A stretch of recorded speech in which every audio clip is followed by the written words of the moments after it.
اور جس وقت سے دائمی قربانی موقوف کی جائے گی اور وہ اجاڑنے والی مکروہ چیز نصب کی جائے گی 1290 دن ہوں گے۔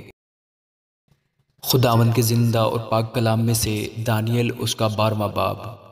اور اس وقت میکائیل مقرب فرشتہ جو تیری قوم کے فرزندوں کی حمایت کے لیے کھڑا ہے اٹھے گا، اور وہ ایسی تکلیف کا وقت ہوگا کہ ابتدائے اقوام سے اس وقت تک کبھی نہ ہوا ہوگا۔ اور اس وقت تیرے لوگوں میں سے ہر ایک جس کا نام کتاب حیات میں لکھا ہوگا رہائی پائے گا، اور جو خاک میں سو رہے ہیں ان میں سے بہتیرے جاگ اٹھیں گے، بعض حیات ابدی کے لیے اور بعض رسوائی اور ذلت ابدی کے لیے۔ اور اہل دانش نور فلک کی مانند چمکیں گے، اور جن کی کوشش سے بہتیرے صادق ہو گئے ستاروں کی مانند عبدالآباد تک روشن ہوں گے۔ لیکن تو اے دانیل ان باتوں کو بند کر رکھ اور کتاب پر آخری زمانہ تک مہر لگا دے، بہتیرے اس کی تفتیش و تحقیق کریں گے اور دانش افزون ہوگی۔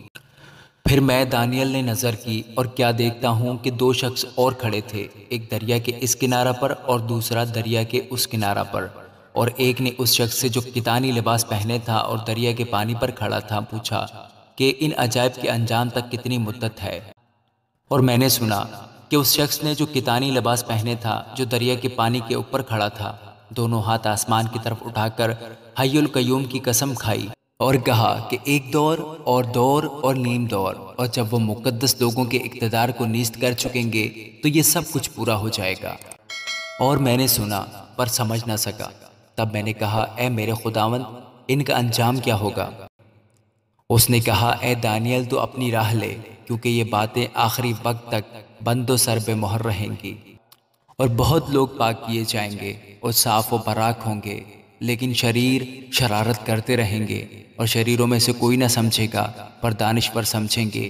اور جس وقت سے دائمی قربانی موقوف کی جائے گی اور وہ اجاڑنے والی مکروہ چیز نصب کی جائے گی 1290 دن ہوں گے۔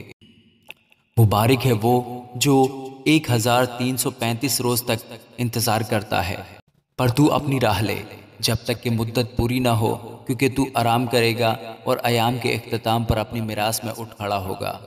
آمین۔